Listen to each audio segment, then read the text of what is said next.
오늘 함께 나눌 하나님 말씀은 신약성경 요한복음 16장 32절부터 이어서 17장 14절까지 좀 긴 내용이지만 살펴보겠습니다. 그 중간에 있는 부분은 다 읽지 않겠습니다. 자, 여러분 찾으셨습니까? 요한복음 16장 32절 또 제가 읽겠습니다. 보라, 너희가 흩어지되 각각 자기 길로 흩어지고 나를 혼자 버려둘 때가 오나니 참으로 이제 왔도다. 그러나 내가 혼자 있지 아니하니 이는 아버지께서 나와 함께 계시기 때문이라. 너희에게 이 일들을 말하는 것은 너희가 내 안에서 평안을 누리게 하려 함이니라. 세상에서는 너희가 환난을 당할 터이나 기운을 내라. 내가 세상을 이기었노라. 17장은 여러분들이 다 아신 것처럼 예수님께서 아버지 하나님께 기도하는 내용입니다. 예수님께서 이제 지금 우리가 읽은 부분, 이제 제자들이 다 예수님을 버리고 도망하는 이제 십자가에 달리기 직전을 얘기하시는데, 그런데 너희들이 환난을 당할 것인데, 그러나 이제 용기를 내라, 기운을 내라. 이미 내가 세상을 이겼다 하시면서 이제 예수님께서 아버지께 기도하는 내용이 17장에 기록되어 있습니다. 사실은 성경의 주 기도문입니다. 이게 주 기도문입니다. 이게 마태복음 6장에 있는 것이 주 기도문은 아니에요. 그것은 주님께서 제자들에게 가르쳐 주신 어떤 면은 제자들의 기도문이에요. 주 기도문으로 이렇게 오해를 하고 있는데, 그래서 그 주님께서 어떻게 아버지께 기도를 하셨는가 그 부분을 우리가 살펴보겠습니다. 예수님께서 이 말씀들을 하시고 눈을 들어 하늘을 향해 이르시되 아버지여 때가 이르렀사오니 아버지의 아들을 영화롭게 하사 아버지의 아들도 아버지를 영화롭게 하도록 하옵소서. 아버지께서 그에게 모든 육체를 다스리는 권능을 주셨사오니 이것은 아버지께서 그에게 주신 모든 자들에게 그가 영원한 생명을 주게 하려 하심이니이다. 3절은 여러분들과 함께 읽겠습니다. 시작합니다. 3절 1절. 영생은 이것이니 곧 그들이 유일하신 참 하나님인 아버지와 아버지께서 보내신 자 예수 그리스도를 아는 것이니이다. 제가 또 계속해서 읽겠습니다. 내가 아버지를 땅에서 영화롭게 하였사오니 곧 내가 아버지께서 내게 하라고 주신 일을 끝마쳤나이다. 오 아버지여, 세상이 있기 전에 내가 아버지와 함께 가졌던 그 영광으로 이제 아버지와 함께 나를 영화롭게 하옵소서. 아버지께서 세상에서 내게 주신 사람들에게 내가 아버지의 이름을 나타내었나이다. 그들은 본래 아버지의 것이었는데 아버지께서 그들을 내게 주셨으며 그들은 아버지의 말씀을 지켰나이다. 이제 그들은 아버지께서 내게 주신 것이 다 아버지에게서 나온 줄 알았나이다. 나는 아버지께서 내게 주신 말씀들을 그들에게 주었사오며 그들은 그것들을 받고 내가 아버지께로부터 나온 줄을 확실히 아오며 또 아버지께서 나를 보내신 줄도 믿었나이다. 내가 그들을 위해 기도하나이다. 내가 세상을 위해 기도하지 아니하고 아버지께서 내게 주신 자들을 위해 기도하오니 그들은 아버지의 것이니이다. 그 뒤에 읽겠습니다. 12절에는 내가 그들과 함께 세상에 있을 때에 아버지의 이름으로 그들을 지켰나이다. 아버지께서 내게 주신 자들을 내가 지켰고 멸망의 아들 외에는 그 중에 하나도 잃어버리지 아니하였으니 이것은 성경 기록을 성취하려 함이니라. 이제 내가 아버지께로 가오니 내가 세상에서 이것들을 말하는 것은 그들이 내 기쁨을 자기들 안에 성취하게 하려 함이니라. 14절 마지막 한 절 읽겠습니다. 내가 아버지의 말씀을 그들에게 주매 세상이 그들을 미워하였사오니 이는 내가 세상에 속하지 아니한 것 같이 그들도 세상에 속하지 아니하기 때문이니이다. 아멘. 아버지 하나님, 오늘도 말씀을 주심을 감사합니다. 우리가 하나님 말씀을 때로는 다 이해하지 못할 때가 있습니다. 그러나 지금 주님의 도움을 구합니다. 주님께서 아버지 하나님께 기도한 내용을 저희들이 살펴봅니다. 하늘의 지혜로 저희들이 깨달음을 허락해 주시고 이 말씀이 우리에게 큰 위로가 되는 시간이 되게 해 주옵소서. 거룩하신 예수님의 이름으로 기도합나이다. 아멘. 말씀드린 대로 지금 이 17장은 실제로 주기도문입니다. 예수님께서 아버지께 기도한 내용들이 쭉 기록되어 있습니다. 흔히 이제 유명한 사람을 누가 안다 하면은 주위 사람들로부터 이렇게 부러움을 삽니다. 유명한 사람, 무슨 유명한 정치인이나 무슨 연예인이나 뭐 체육인이나 또 무슨 그 사업가나 이런 사람들 알면 나 그 사람 알아. 그러면 부러워하지요, 사람들이. 근데 오늘 이 말씀에 보면 예수님께서 아버지께 기도하는 내용 중에서 보면 이 제자들에 대해서 많이 얘기를 하시면서 그 제자들은 아버지 하나님께서 나에게 주신 사람들이다. 원래 아버지에 속했는데 나에게 주셨다. 그러면서 여기 17장 3절에 보면 이런 말씀하셨어요. 영생은 이것이니 곧 그들이라는 것은 이 주님께서 말씀하시는 지금 이 제자들을 얘기하는 거죠. 그들이 유일하신 참 하나님인 아버지와 아버지께서 보내신 자 예수 그리스도를 아는 것입니다. 그래서 영생이라는 어떤 영생이 무엇인가에 관해서 이렇게 말씀을 하셨습니다. 근데 여기에 특별히 17장 3절에 보면 아는 거를 얘기하셨어요. 영생이 것이니 곧 그들이 유일하신 참 하나님이신 아버지와 아버지께서 보내신 자 예수 그리스도를 아는 것입니다. 영어로 know, 아는 것이 영생이라고 말씀을 하셨습니다. 그래서 이 구절에 대해서 또 오해하는 분들도 있고 이것을 잘못 해서 이게 복음에 대해서 잘못된 생각을 가지고 있는 분들도 있어요. 근데 이 말씀이 무엇이냐? 우리는 유명한 사람을 만나면 그리고 알면 이게 우리가 아는 것 자체가 굉장히 좋은 것으로 이렇게 자랑을 하는데 여기서는 주님께서는 그들이 하나님 아버지와 하나님 아버지께서 보내주신 그 예수 그리스도를 아는 것이라고 말씀하셨습니다. 그래서 오늘 우리가 이 말씀을 나누기 전에 우리가 과연 하나님을 알고 있는가, 그리고 하나님께서 보내주신 아들 예수 그리스도를 우리는 지금 알고 있는가 한번 자문할 필요가 있지 않겠나 생각합니다. 사랑하는 여러분, 우주 만물의 창조주신 하나님을 알고 계십니까? 그분께서 보내주신 아들 예수 그리스도를 정말 압니까? 그런데 알면 얼마 정도 알고 있습니까? 어느 정도 알고 있습니까? 나 그 사람 알아. 그 사람 나를 전혀 모르는데 나 그 사람 알아. 이런 경우도 있잖아요. 근데 나하고 좀 친밀하다 그러면 서로 오가는 거 있는 거죠. 그래서 얼마나 아십니까? 정말 잘 아는 사이입니까? 하나님과 잘 아는 사이예요, 여러분. 예수 그리스도와 잘 아는 사이입니까?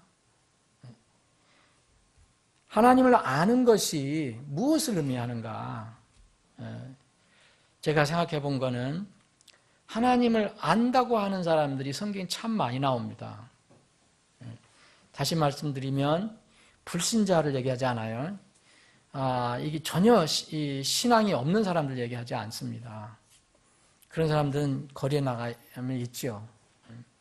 근데 그런 사람을 얘기하는 게 아니라 하나님을 안다고 얘기하는 사람들, 하나님을 믿는다고 얘기하는 사람들, 이런 사람들을 보면 하나님과 어떤 관계를 가지고 있는데, 아는 것에 관한 관계를 가지고 있는데, 이 관계를 한 서너 가지로 이렇게 생각해 볼 수 있습니다. 첫 번째, 불행한 얘기지만 하나님을 안다, 하나님을 믿는다.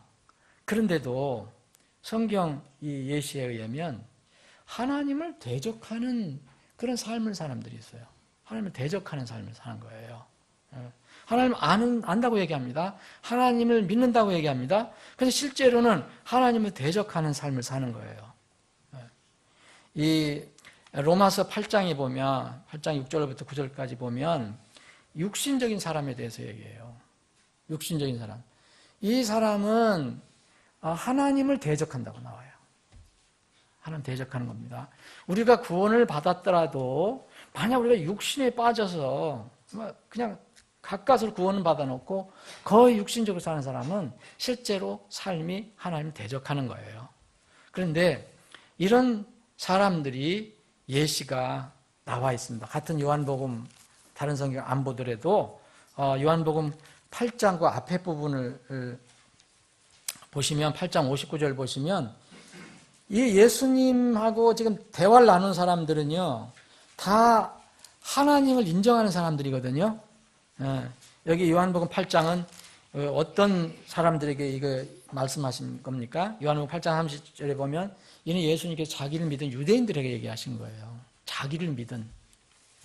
그리고 믿긴 믿는데 뭘 믿느냐? 다른 거죠. 하나님을 믿는 사람들. 이 사람들이 나중에는 예수님하고 대화를 나누다가 나중에 화가 나서 돌을 들어서 그분을 치려고 해요. 59절에 그때 그들이 돌을 들어 그분을 치려 하거늘 예수님 치려고 합니다. 근데 이 사람들이 다 하나님 믿는다고 하는 사람들이거든요. 하나님 안다고 하는 사람들이에요. 심지어는 예수님을 믿는 유대인이라고 얘기했어요.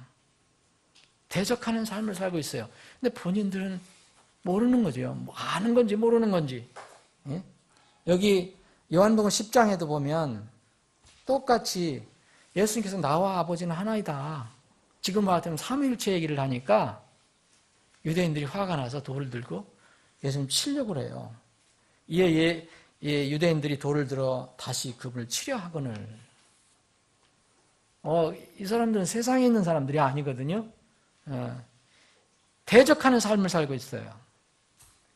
바로 그 16장, 바로 우리가 17장 읽었는데 16장을 보시면 이런 생각을 가지고 있는 거예요. 16장 1절 보면 내가 이 일들을 너희에게 말한 것은 너희가 실족하지 아니하게 하려 함이니라. 그들이 너희를 회당들에서 내쫓을 것이요. 참 제자들 얘기하는 거예요. 이제 예수님의 말씀을 듣고 변화받은 사람들, 참으로 때가 이르면 너희를 죽이는 자마다 자기가 뭐 한다고 얘기합니까? 하나님을 섬긴다고 생각하리라.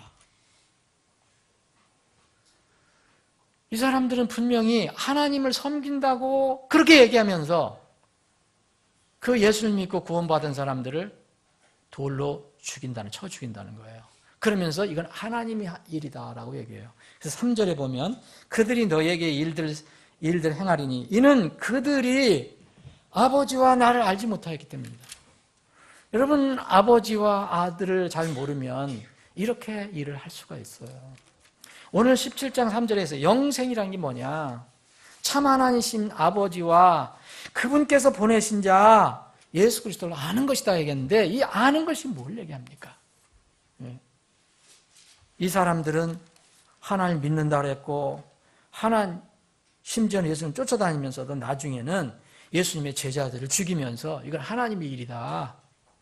하나님이 하시는 일이다. 하나님을 섬긴다고 생각한다. 이렇게 얘기하십니다. 이유는 그들이 나를 모르기 때문이다. 그들이 하나님을 모르기 때문이다. 사랑하는 여러분, 여러분은 하나님을 어떻게 얼마나 아십니까? 하나님을 정말 잘 아십니까? 친밀한 사이십니까? 이렇게 하나님을 안다고 하면서 하나님 믿는다고 하면서도 이런 삶을 사는 사람들이 있어요. 하나님을 대적하는 삶입니다. 두 번째는요. 지금 제가 말씀드린 것은 다시 말씀드리면 세상에 믿지 않는 사람들 얘기하는 게 아닙니다. 두 번째는요. 하나님 위에 서서 사는 사람들이 있습니다. 하나님 위의 삶, 이게 무슨 말인가?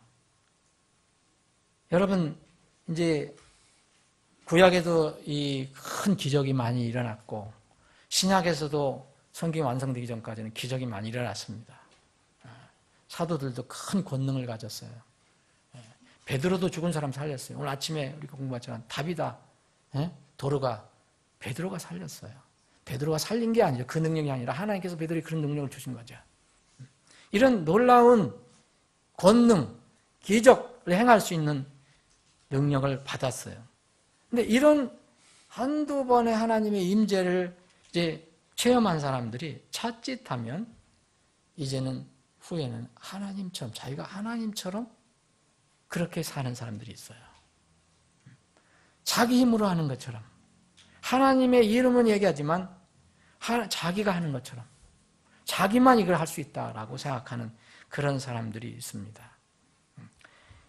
이 시대에도 이런 사람들이 꽤 있습니다. 하나님께서 주시는 은사를 내 능력인 것처럼 이렇게 이야기를 합니다. 그러니까 늘 하나님의 이름을 얘기하고 있기 때문에 뭐 신앙이 좋은 사람을 볼 수 있어요.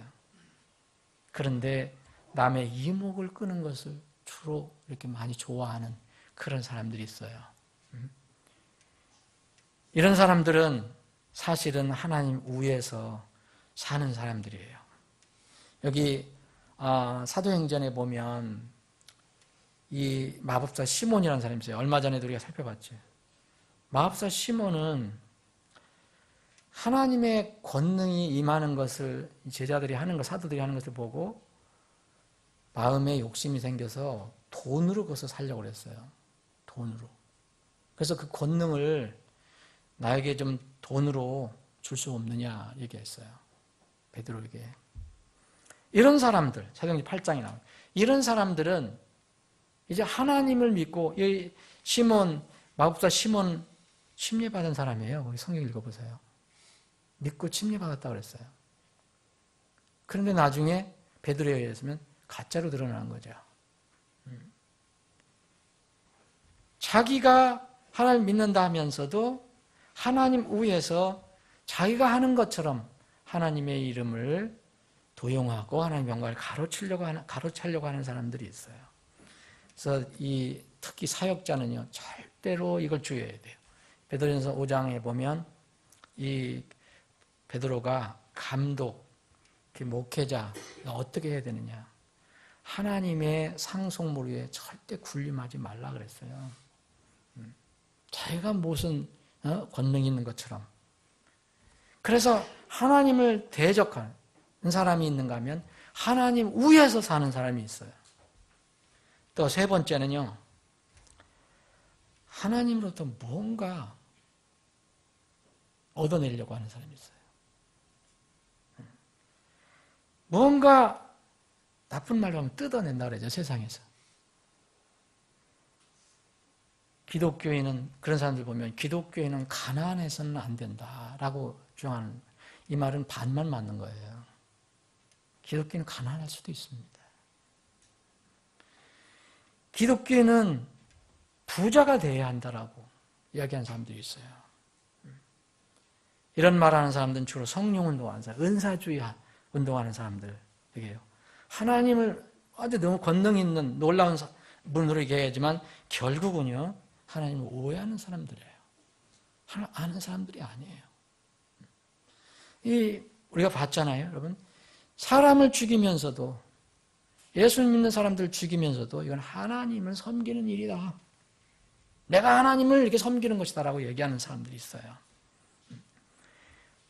하나님을 잘 알지도 못하고 성경의 어떤 부분만 가지고 얘기하고, 그래서 하나님은 대상이 내가 얻어내는 대상이다. 기독교 신앙을 잘못 처음부터 배우면 평생 이렇게 살게 됩니다. 누가복음 15장에 보면 탕자가 나와요. 탕자는 아버지를 잘 알아요. 아버지는 모르지 않잖아요, 그 탕자가. 근데 아버지 정말 잘 모르고 있는 거예요. 왜냐하면 아버지를 아는 건 뭐냐? 나에게 재산을 주는 사람으로만 알고 있었어요. 그래서 재산을 요구하죠. 이 탕자와 같은 사람. 그래서 이런 사람들은 주로 하나님은 권능이 있고 모든 것을 만사형통하게 하시고 또 풍성하게 해주시고 물질을 주시고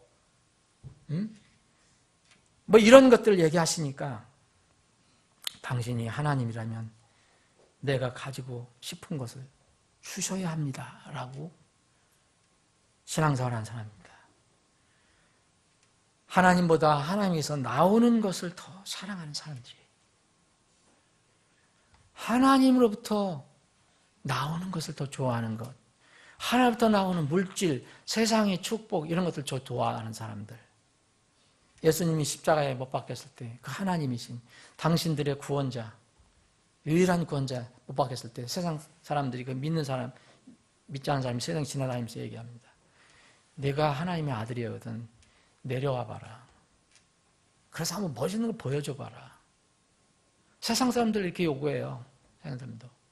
근데 믿는 사람들도 하나님을 잘못 알고 하나님이 이러한 대상으로 생각한 사람들이 있어요.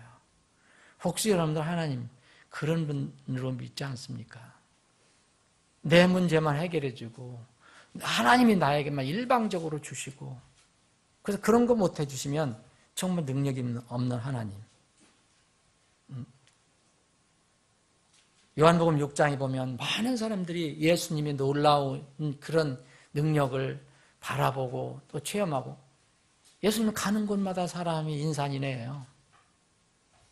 근데 예수님께서 요한복음 6장에 보면 이런 말씀하세요. 너희들이 빵 때문에 나를 쫓아다닌다 그랬어요. 빵 먹으려고.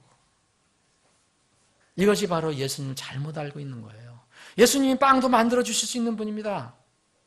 그런데 그 사람은 예수님 잘못 알고 있어요.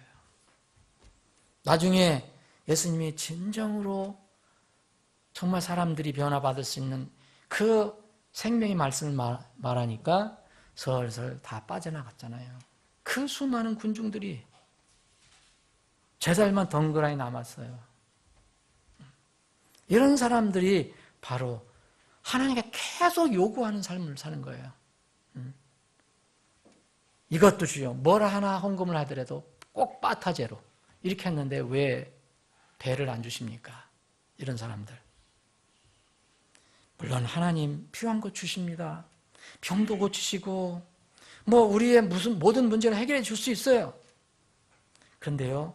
그런 것만 기대하면 아버지와 아들 관계가 아니에요. 그런 것만 기대하면요. 채무자와 채권자 관계예요. 왜 예수님이 하나님 무슨 채무자입니까? 우리가 채권자고요. 하나님으로부터 자기 욕심을 채우려고 하는 태도. 적지 않은 사람들이 이 세상에서 지금 그렇게 신앙생활을 하고 있어요. 그게 이때 소위 성공신학이라는 거예요. 번영신학. 그럼 보십시오. 이 기복신학. 거의 빠타제 아니면 조건부 신앙생활을 하고 있어요. 이게 무너지면 아디오하고 떠나요. 네 번째는요. 눌려있는 삶이에요. 자, 대적하는 삶, 우에 있는 삶, 그리고 요구하는 삶, 또 하나는 눌려있는 삶이에요. 이 사람들은 뭔가 또 하나님을 오해하는 거예요.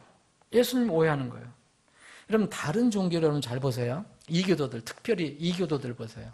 특히 이제 미신 믿고 옛날 같으면은 지금도 이제 뭐 아프리카나 이런 데는 주술 종교가 있고 뭐 곳곳에 아직 이런 것들이 있는데 이런 종교들을 보면요. 그 자기들이 믿는 신을 어떤 대상으로 보냐면 뭔가 자기들이 뭘 다 이렇게 바치지 않으면 화를 내고 진노를 내리는 신으로 믿고 있어요. 그게 바알신이에요. 그래서 심지어는 자기 자식들도 막 바쳐요.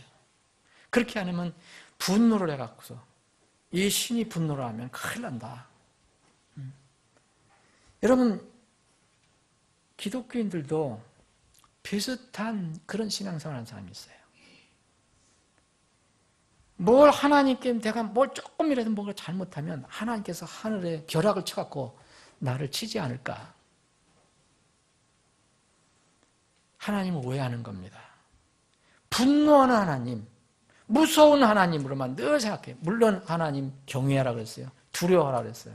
마지막 때 정말 무서운 심판 하실 겁니다. 그런데 날마다의 삶 속에서 하나님 그렇게 한다면 하나님 잘못 알고 있는 거예요. 오해하고 있는 거예요.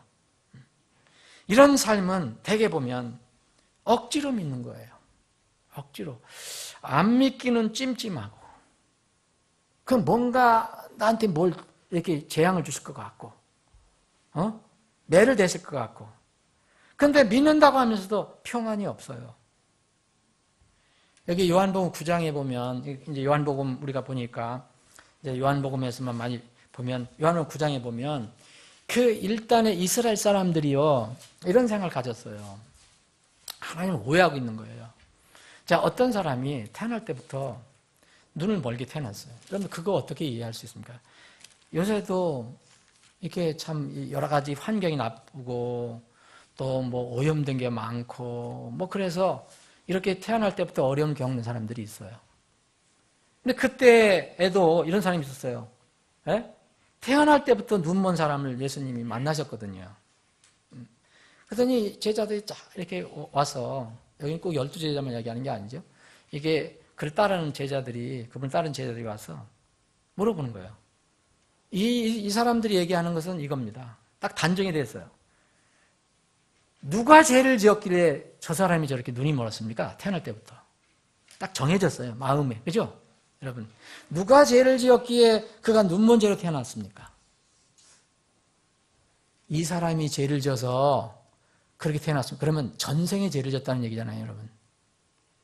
이 사람이 죄를 져서 이렇게 태어났습니까? 아니면 그 부모가 못된 죄를 져서 이렇게 태어났습니까? 물론 부모가 죄를 잘못 져서 그거 후유증으로 나올 수도 있어요. 그런 경우도 있어요. 근데 이 사람이니까 그러면 태어날 때부터 눈이 멀었다 그러면 이 사람이니까 이건 뭘 믿는 거예요, 여러분? 어떤 면이면 윤회를 믿는 거잖아요. 근데 이런 걸 뭐 이론을 모르더라도 막연하게 생각한 거예요. 아, 하나님이 저 사람이 눈 멀었어? 그러면 하나님이 분노하셔서 죄값을 주신 거예요, 생각하는 거예요. 근데 우리가 모를 수도 있어요. 예수님께서 대답하셨거든요. 그의 부모나 죄를 짓지 아니하였으니 이 사람이나 그의 부모나 두 파트 다 죄를 진 게 아니다라고 했어요. 그 사람이 생각하는 게 틀렸다는 거죠. 다만 이것은 그에게서 하나님의 일들을 나타내고자 합니다. 우리가 다 이해할 수 없어요. 네? 그런데 이것은 그 사람들이 생각하는 그거는 아니에요. 그 사람이 태어나기 전에 무슨 전생에 죄를 진 것도 아니고 또 이 부모가 무슨 죄를 져서 그 아들이 눈 멀고 태어난 게 아니에요. 이렇게 생각하는 사람들은 늘 눌려서 살아요. 하나님을 오해하는 거예요. 하나님이 그냥 분노만 한 하나님, 이교도의 신처럼 생각하는 거예요. 하나님은요, 공의가 있으면 동시에 뭐가 있어요? 사랑이 있어요. 자비가 있어요. 긍휼이 있어요. 진리가 있으면 은혜가 있어요. 눌려있는 삶을 살고 있어요. 적지 않습니다. 기독교인들 중에서. 하나님을 오해하고 있는 거예요. 다섯 번째는요. 이 다섯 번째 삶은 정말 주의해야 돼요.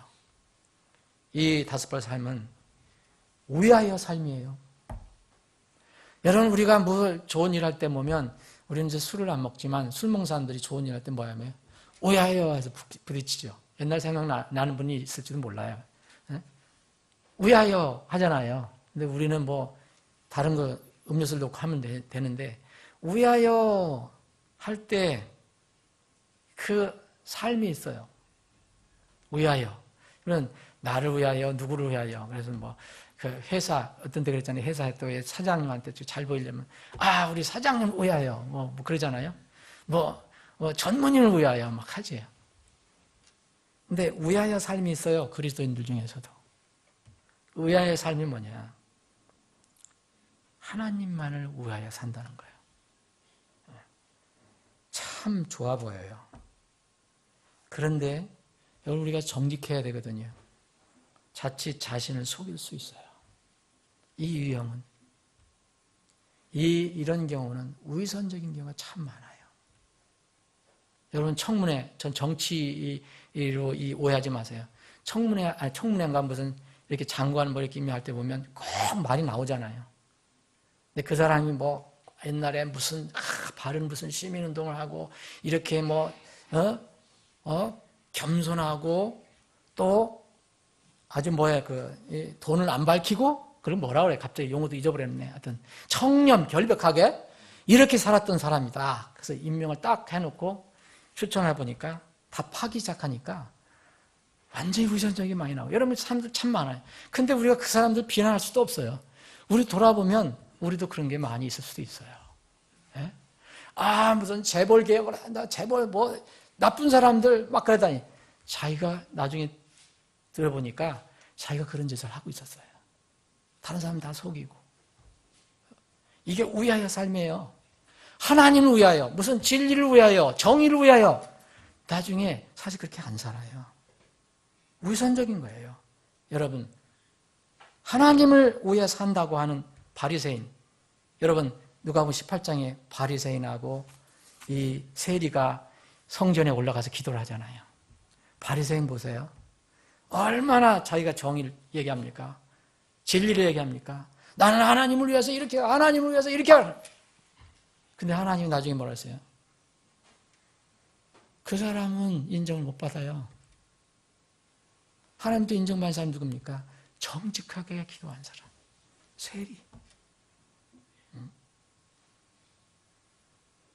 이런 사람들은 흔히 이렇게 해요. 나는 뭐뭐를 통해서 하나님을 위해, 주님을 위해 이런 일을 하고 있다. 이 모든 일을 하는 것은 다 하나님을 위해서 하는 거다. 나는 이렇게 하나님을 일을 해서 이렇게 기독교에 영향을 끼친다. 다른 사람에게 이런 영향을 끼치는 사람이다. 위선적이면서 잘못하면 영적 교만에 빠질 수 있습니다. 여러분, 우리가 신앙생활하는 가운데서 나오는 모든 결과는요, 그것이 수치든 규모든 어떤 거든 다 내 것이 아닙니다. 나의 어떤 성취나 성공이 영생을 소유한 것과는 아무 상관이 없어요. 많은 사람이 이른바 하나님을 위해 큰 일을 하고 있다고 얘기합니다. 나는 이렇게 젊은 나이에 뭘 어떻게 하고 뭘 해서 뭘 하고 뭐. 여러분, 하나님의 일을 한다, 하나님의 영광을 위하라 하는 그런 미명하에서 하나님의 속성과 다른 행동을 할 수가 있습니다. 어떤 사람은 하나님의 일을 위해 한다면서 화를 냅니다. 여러분, 아까 사람을 죽이면서 하나님 섬긴다고 그랬잖아요. 아니, 하나님이 진리를 위해 싸운다. 싸우는 것이 좋아요. 영적으로 싸우는 건 좋은데 하나님의 이름으로 거칠게 싸우는 사람이 있어요. 얼마 전에 제가 어떤 상담한 사람, 어떤 한채는 성경 진리 때문에 갔는데 너무 거칠어서 있을 수가 없다고 얘기했어요. 뭔가 이게 잘못된 거 아니에요, 여러분? 하나님을 위하여! 그런데 사실 하나님을 위한 삶이 아닙니다. 잘 어떤 면 자기를 위해서 하는 건지 몰라요. 하나님의 이름을 상대방을 미워하여 하나님의 이름으로 무시하고 비난해요. 이건 하나님을 위한 삶이 아니에요. 그건 진리의 길이 아니에요. 하나님의 이름으로 하나님께서 싫어하시는 그 교만한 언행을 하는 것이 과연 하나님을 위한 일입니까? 사랑하는 여러분, 하나님은요, 무엇이 부족해서 우리를 쓰시는 것이 아니에요. 하나님은 뭐가 조금만 누가 도와주면 내가 일을 할 수 있겠는데, 그럴 뿐이 아니에요. 하나님을 위해서, 물론 우리가 하나님을 위해 살아요. 그런데 사실은 하나님을 위한 것보다 나를 위한 거예요, 그게. 여러분, 왜 신앙생활 합니까? 제가 거듭거듭 말씀드리잖아요. 여러분, 왜 신앙생활해요? 여러분들을 위해서 하는 거예요. 왜 주일날 예배 드려요? 예배 안 드린다고 무슨 문제 생겨요? 당장 무슨 생겨요? 벼락칩니까? 찬물 한 잔도 기억하시는 하나님이시기 때문에 우리가 나를 위해서 하나님을 섬기는 거예요. 나는 다 희생하고 하나님을 위해서 한다? 천만의 말씀입니다. 바울 사도가 그렇게 고생을 했어도 사실은 바울 사도 자신을 위한 거예요. 바울이 그랬잖아요. 내가 내 앞에 있는 상을 바라보고 가노라. 하나님은 나를 쓰지 않고도 얼마든지 모든 일을 하실 수 있어요. 그분은 창조자 하나님이세요. 근데 왜 하나님께서, 전능하신 하나님께서 나를 쓰시려고 하시는가? 왜 우리를 쓰시려고 하시는가? 왜 우리 교회를 사용하시려고 하시는가? 이유는 간단합니다. 창세기 여러분, 하나님께서 사람을 만드시고 아담과 하와하고 어떤 관계를 맺기를 원하셨는가? 그걸 이해하시면 돼요. 늘 그냥 그 아담과 하와 같이 있기를 원하신 거예요. 교제를 하기를 원하신 거예요. 근데 이걸 아담과 하와가 못한 거잖아요. 하나님은 우리의 힘을 조금 빌려갖고서 하려고 하시는 게 아니라 나와 우리 교회와 함께 있기를 원하시는 거예요. 두세 사람이 내 이름으로 함께하는 곳에 나도 그들 가운데 함께 있느니라. 뭐가 하나님께서 부족해서 그런 것이 아니라 그것이 하나님의 마음이란 말입니다. 우리와 함께 있기를 원하시고 함께 걷기를 원하시기 때문에 우리에게 주님의 일을 맡기시는 거예요. 결국은 우리의 영원한 유익을 위한 것이 아닙니까? 우리의 영원한 행복을 위한 것이에요. 위하여 삶 조심해야 됩니다. 정말 정직하게 살아야 돼요. 마지막으로 6번째는요. 그런 이런 모든 삶을 어떻게 하나님 기뻐하시는 삶을 살아야 될까? 간단히 말하면 이 앞에 있는 5개의 삶은 부정적인 삶이에요. 6번째 삶은요. 함께하는 삶이에요. 다른 말로 하면 동행하는 삶이에요. 또 다른 말로 하면 함께 걷는 삶이에요. 이 성경에서는 하나님과 함께 걸었다 얘기를 해요. 그거를 이제 여기서 하나님께 동행했다. 하나님과 함께 했다. 이렇게 이제 얘기를 하는 거죠. 하나님께 함께 걷는다는 거예요. 여러분, 하나님 보이지 않잖아요. 그런데 하나님과 함께 걷는다는 거예요. 그 삶이라는 거예요. 그럼 걷는다는 게 뭘까? 여러분 17장 14절 보면 내가 아버지의 말씀을 그들에게 주매 세상이 그들을 미워하였으며 싸우니 이는 내가 세상에 속하지 아니한 것 같이 그들도 세상에 속하지 아니하기 때문이다. 여러분 말씀을 받은 사람들, 말씀 통해서 구원받은 사람들은 소속이 달라졌잖아요. 이 땅에 발을 딛고 살지만 소속은 하늘이에요. 그러면 여기에 하나님이 물론 어디 무소부재하신 분이지만 하늘에 계시거든요. 우리가 생각한다면. 그러면 하늘에 내 마음이 있어요. 그래서 그분과 함께 걷는 거예요. 이게 바로 동행하는 삶이에요. 이 동행하는 삶을 살면 사실 우리가 그렇게 뭐 이렇게 애를 쏟지 않아도 사실은 자연스럽게 신앙생활이 되는 겁니다. 그 열매가 맺어지는 거예요. 하나님께 함께 하는 거다. 말씀으로 하나님은 만물을 지으셨어요. 제가 요새 성경 사역 때문에 많이 기도를 해요. 제가 이 짐을 내려놓으면 정말 여러분 제가 어디 멀리 휴가를 가고 싶어요. 너 이거만 짐만 내려놓으면 좋을 것 같다는 생각이 드는 거예요. 이거 하고 누가 아주 훌륭한 그 젊은 사람 사역자가 있으면 이걸 잘 좀 관리하라고 나는 물러나고 싶어요. 지금 마음으로는. 근데 이 짐이 너무 무거워요. 저한테. 왜 이런 짐을 주시는가 잘 모르겠어요. 아까도 말씀드렸지만 북한에 성경을 좀 보내주고 싶다는데 바른 성경, 킹제임스 성경 바르게 번역된 걸 보내주고 싶다. 그런데 지금 보낼 수가 없잖아요. 여러분. 예? 다 비즈니스가 연결되잖아요.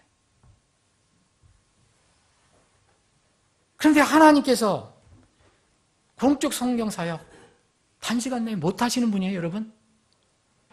왜 우리 연약한 교회에 맡기고 연약한 사람들에게 맡기실까? 그분 못 하시는 분이 아니잖아요. 우리 자가 건물 금방 뚝딱 주실 수 있는 분이에요. 여러분, 하나님께서 북한에 성경 왜 못 보내시겠습니까? 하늘 문을 여시고 바울을 꼬꾸라뜨리게 하시는데, 하늘에서 음성을 내보신 분이고 온갖 기적을 다 행하신 분인데 왜 북한에 성경 보내고 북한에 복음 못 전하십니까? 만약 그렇게 못하신다면 우리가 믿는 하나님은 정말 큰 문제죠. 우리 구원의 기초가 막 흔들려 버려요. 여지없이 무너져요. 그렇게 못하시는 분이라면. 왜냐하면 우리가 받은 구원은 그분의 말씀을 의지하고 믿는 건데, 그분이 약속을 못 지키시는 분이라면 우리의 구원은 어디가 있는 거예요? 그러면 우리는 가장 비참한 자가 되는 거예요. 여러분, 부활 앞으로 일어날 거 믿으십니까? 그거 못 믿으시면 우리는 가장 세상에서 비참한 자예요. 뭐하라 고생합니까? 왜 그런데 이분께서 우리 지역교회들에게 이것저것 하라고 이렇게 많은 명령을 주시고, 왜 연약하고 조석으로 변하는 우리를 주님의 도구로, 그릇으로 사용하시려고 하시는가? 다시 말씀드리면 하나님은 그분의 모양으로 지어진 그분의 형상인 우리와 교통하기를 원하시기 때문에 그래요. 하나님이 여러분의 아버지, 저의 아버지심을 정말 믿으십니까? 그러면 아버지와 아들은 뭐냐? 다른 거 없어요. 그냥 그분과 함께 걸어가면 돼요. 이게 주님과 함께하는 삶, 주님과 동행하는 삶이에요. 내가 세상을 다 지고 가는 것처럼 할 필요도 없어요. 하나님 위에 있을 필요도 없어요. 하나님 대적할 필요도 없어요. 그냥 그분과 함께 동행하면 됩니다. 어디서나. 이게 주님과 함께 걷는 삶이에요. 그분은 그저 우리의 아버지예요. 나는 그분의 자녀예요. 그냥 늘 매일 매시 순간마다 그분을 고백하며 그분과 함께 가면 내 인생의 미래 왜 걱정해요? 내 인생의 결과를 왜 걱정합니까? 내가 아버지와 함께 가면 그분의 몫인데 불안해할 필요가 없잖아요. 그분의 몫이잖아요. 누가 아이가 자기 부모하고 가면서 아버지가, 엄마가 나를 잘 보호해 줄까? 나 밥을 잘 먹여줄까? 그렇게 걱정하면서 크는 애들 있어요?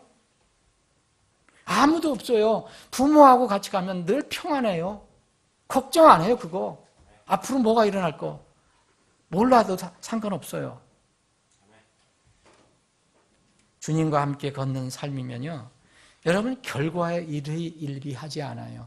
여러분들이 어떤 조그만 결과 나올 때 이렇게 하고 막 저기에다가 또 일어나고 또 기분 좋았다가 나빴다가 주님을 기쁘게 또 섬겼다가 또 무슨 일이 생기면 또 파라라서 꺼져버리고, 이거는 주님과 함께 걷는 삶이 아닙니다. 여러분 그런 삶이 있으면 분명히 이 앞에 얘기한 5가지 삶 중에서 여러분들이 하나예요. 무슨 삶인가 보세요. 이건 구원 여부를 떠나서 그런 스타일이 있어요. 모든 결과는 주님의 손에 있습니다. 여러분 씨를 심는 거 우리가 이렇게 씨를 뿌리라 그래서 뿌릴 수 있어요. 근데 씨를 뿌리는데 우리가 물을 줄 알면 물을 줄 수도 있어요. 근데 그게 싹이 트고 나와서 꽃이 피고 열매 맺는 거 여러분들이 하실 수 있어요? 그건 누가 하는 겁니까? 그 하나님이 하시는 거잖아요. 주님이 하시는 거잖아요. 그걸 바울 사도가 그래서 고린도 교회에 그런 얘기를 해줬잖아요. 바울하고 이 바나바인가 이 둘이 또 리더가 본인들이 이렇게 한 게 아니라 사람들이 바나바가 더 나아, 바울이 더 나아, 설교 더 잘해, 저 사람들 반목이 생겨서 파당이 생겼어요. 그래서 바울 사도가 얘기합니다. 우리는 씨 뿌리고 물 주는 것밖에 없다. 잘하게 하는 것은 하나님이 하시는 거다. 예? 결과는 누가 가지고 있습니까? 주님이 가지고 있는 거예요. 그래서 우리가 하는 건 모든 것은 내 이름으로 하면 안 돼요. 내가 자꾸 뭘 얘기하면 안 돼요. 나는 그래서 어렸을 때 이 나이에 이거 했고 나는 이렇게 했고 이렇게 했고. 그럼 무슨 의미가 있습니까, 여러분? 하나님이 사실 훅 불면 끝나는데. 인생이 뭐라 그랬어요? 하나님의 바람을 불면 끝난다 그랬잖아요. 심고 물 주는 수고를 하는 것뿐이에요. 우리는 주님께서 단 이 수고를 잊지 않으신다는 거예요. 이 수고를 잊지 않으시고 뭘 주신다 그랬어요? 보상을 주신다 그랬어요. 고린도전서 3장 읽어보세요. 사랑하는 여러분, 말씀을 정리하겠습니다. 여러분, 사람이 영생을 얻으려면요, 어떻게 해야 합니까? 오늘 말씀에 의하면 참 하나님 어떤 분인가 알아야 돼요. 그 참 하나님께서 보내주신 예수님이 어떤 분인가를 알아야 돼요. 단순히 지식으로 아는 게 아닙니다. 왜 많은 사람들이 예수님을 이렇게 뜨겁게 믿는다고 했던 사람들이 지금 완전히 교회를 떠나 있어요? 그거 이상하지 않아요. 그건 그때 알았던 하나님이 잘못한 거예요. 모르는 거예요. 엉뚱한 하나님을 안 거예요. 1992년에 무슨 예수님 온다고 난리 피고, 그때 얼마나 사람들이 열정적이었어요. 집 팔고 논 팔고 다 해서 다 신혼 입고 산에 가서 춤추다가 안 오니까 나중에 하나님 없다. 지금 다 세상으로 빠져서 그런 사람들 얼마나 많은지 몰라요. 그때 하나님 잘못 알고 있는 거예요. 예수님을 안 게 아니에요. 그러니까 영생을 못 얻은 거죠. 하나님을 위한다고 내가 하나님을 위해서 일을 한다고 내가 영생 얻는 게 아닙니다. 하나님을 만나서 그분이 하신 말씀을 내가 동의하고 그분과 함께 같이 걷는 거예요. 이게 영생입니다. 마태복음 19장에 보면 그 젊은 이제 그 부자가 나오잖아요. 내가 어떤 선한 일을 하여야 영원한 생명을 얻으리까. 예수님 뭐라 하셨어요? 뭐 이것도 하고 저것도 하고 다 했습니다. 그래. 마지막 하나 더 할 게 있네. 당신 너 그거 다 팔고 가난한 사람 나눠주고 그 다음에 뭐라 했어요? 나눠주라고 하는 게 아닙니다. 제일 중요한 게 있어요. 그게 뭡니까? 나를 따라오라. 나와 함께 걷겠냐 이거예요. 그걸 못하잖아요. 나는 하나님 섬겼습니다. 나는 이렇게 어렸을 때부터 다 했습니다. 그런데 하나님과는 걷기는 싫습니다. 청년이 함께 가기를 원한 것은 주님이 아니었어요. 뭐였어요? 주님을 통해서 뭔가 나타날 수 있는 세상 재물이었죠. 그것과 함께 걷기를 원한 거예요. 사랑하는 여러분, 이제 우리가 정말 해도 저물어 가고 있는 거, 사람들의 마음이 더 강박해서 복음을 자꾸 받으려고 하지도 않고, 그러나 우리는 해야 돼요. 계속해서 복음을 전하고 씨를 뿌리고 초청을 하고 또 전도지도 돌리고 전화도 하고 격려도 하고 해야 됩니다. 그런데 이렇게 하면서 우리가 영생을 우리가 그들에게 전해줘야 되는데, 영생이 뭐냐? 예수님을 잘못 전하면 안 됩니다. 네? 어떤 사람이 있어요. 그럴 수도 있어요. 아픈 사람이 예수님 믿으면 금방 나아요. 가난하신 사람들 예수님 믿으면 아이고 이렇게 꼬질꼬질하게 안 살아도 되는데, 그거요 제가 보기엔 잘못 전하는 거예요. 그 사람들은 뭘 믿으려고 해요? 예수님을 믿는 이름만 예수님을 믿으려고 하고 뭘 믿으려고 해요? 물질을 믿으려는 거예요. 병 나은 걸 믿으려고 해요. 그게 문제가 생기면 예수님 쉽게 떠나버립니다. 사랑하는 여러분, 이제 우리가 잠시 가던 길을 한번 멈추고 돌아볼 때예요. 정말 돌아볼 때입니다. 그래서 나는 지금 하나님과 어떤 관계의 삶을 맺고 있는가? 만약 구원받지 못한 사람이 있다면 이 부분보다도 먼저 구원에 대해 생각해 봐야 되고, 우리가 다 구원받은 사람이라 생각한다면 이 여섯 가지 어떤 삶 종류, 어떤 삶의 종류에 내가 들어가 있는가? 만약 이 마지막 하나님과 동행하는 삶, 이 삶이 아니면 나는 그럼 무슨 삶을 살고 있는가 한번 생각해 볼 필요 있어요. 여러분, 휴고 기다리시죠? 휴고는 어떤 사람들에게 오는지 아십니까? 주님과 동행하는 사람이에요. 구원받은 사람이에요. 물론 구원받은 사람이에요. 이것을 예표해 준 것이 바로 에녹이에요. 창세기 여러분들 5장을 읽어보세요. 거기에 두 인물이 나와요. 동행하는 사람. 영어로는 walk with God. 하나님과 함께 걸은 사람. 한 사람은 에녹이에요. 에녹이 하나님과 함께 걷다가 하나님과 함께 동행하다가 보이지 않게 사라져버렸다고 그랬어요. 또 노아도 하나님과 동행한다고 그랬어요. 그래서 그 방주를 지으라는 놀라운 명령을 받게 되는 거죠. 사랑하는 여러분, 나는 지금 어떤 관계로 주님을 섬기고 있는가? 어떤 신앙생활을 하고 있는가? 혹시 여러분 하나님을 대적하는 삶 혹시 살지 않아요? 이건 무슨 여러분 다른 사람 알 수 없어요. 근데 여러분 마음으로 하나님을 대적하는 삶. 하나님의 말씀이 아닌데도 꼭 내 고집 피우고 그렇게 하려고 하는 거. 하나님 대적하는 삶입니다. 하나님 밑에서 또 혹시 두려움과 걱정으로 찌들어 있는 사람 없습니까? 하나님을 오해하는 사람이에요. 교만하게 하나님 위해서 내가 신앙생활을 이렇게 한다. 이런 사람 없습니까?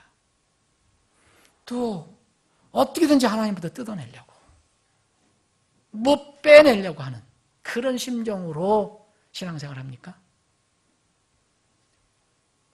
또 하나님을 위한다고 하면서 하나님이 아닌 방법, 하나님께서 기뻐하시지 않는 방법으로 신앙생활하는 것.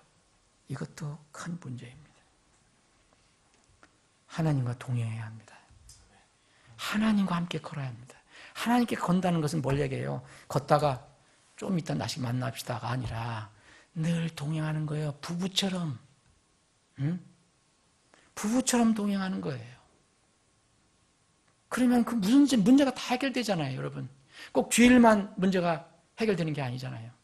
주일 끝나고 월요일도 주님과 동행하고 화요일도 동행하고 여기에 있어도 동행하고 저 바깥에 있어도 동행하고 부산에 있어도 동행하고 서울에 있어도 동행하고 그럼 다 해결이 되는 겁니다. 요셉과 같은 삶이 바로 그런 삶입니다. 하나님 보이지 않아도 늘 하나님이 나를 지켜보고 계신다. 하나님 나와 동행한다. 그래서 내가 죄를 질 때도 내가 당신에게 죄를 짓는 게 아니라 하나님께 먼저 죄를 짓는 겁니다라고 얘기할 수 있는 그런 것이 바로 동행하는 삶입니다. 하나님과 주님과 동행하는 삶을 사실 바랍니다.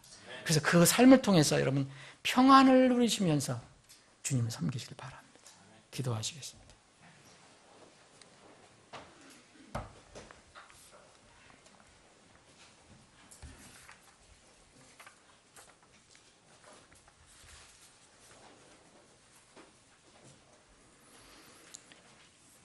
오늘 본문 말씀에 영생은 이것이니 곧 그들이 유일하신 참 하나님인 아버지와 아버지께서 보내신 자 예수 그리스도를 아는 것입니다. 그랬습니다. 사랑하는 여러분, 여러분들은 진실로 하나님을 알고 계십니까? 하나님께서 보내주신 예수 그리스도를 진실로 알고 있습니까? 그런데 성경에는 정말 수많은 사례가 나와요. 하나님을 안다고 하지만 알지 못하는 사람들이 있다는 것을. 대적하는 삶을 살 수도 있어요. 하나님 위에서 사는 삶을 살 수도 있습니다. 하나님께 뭔가를 자꾸 얻어내려고 하는 그것만 관심 있는 삶이 있어요. 그리고 또 눌려서 하나님을 무서운 이교도의 신처럼 생각하는 사람들이 있습니다. 그리고 내가 모든 하나님을 위해서 다 하는 것처럼 위하여 삶을 사는 사람이 있습니다. 그러나 이 모든 것들은 하나님을 잘못 알고 하는 것입니다. 하나님을 알면 그분과 평안하게 동행합니다. 어려울 때나 힘들 때나 내 마음이 아플 때나 그냥 동행합니다. 그럼 그분께서 내 문제를 아시고 해결해 주십니다.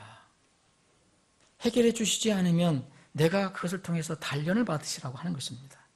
여전히 그러나 그분은 나와 손을 잡고 걸어가십니다. 신앙생활을 다시 한번 점검해 보시기 바랍니다.